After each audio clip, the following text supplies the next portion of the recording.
আসসালামু আলাইকুম। আপনারা সবাই দেখতেছেন এটা হচ্ছে নোয়াখালী দ্বীপ উপজেলা হাতিয়া নলছিড়া ঘাটের বর্তমান পরিস্থিতি খুবই ভয়াবহ। নলছিড়া ঘাটে প্রায় নদীর সংলগ্ন যে সকল দোকানপাট ছিল, একটা দোকানপাটেরও হচ্ছে কি কোনো মালামাল নাই।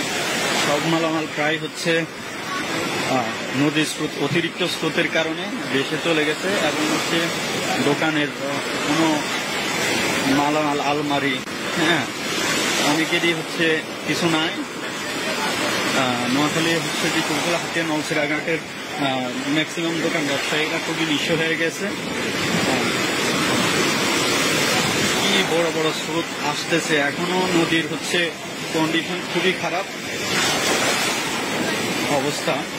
আমি হচ্ছে কি যে জায়গায় দাঁড়িয়ে আছি এখানে হচ্ছে কি আমি নিজেই টিকতে পারতেছি না, কি পরিমাণ ঢেউগুলো আসতেছে আপনারা সবাই দেখতেছেন।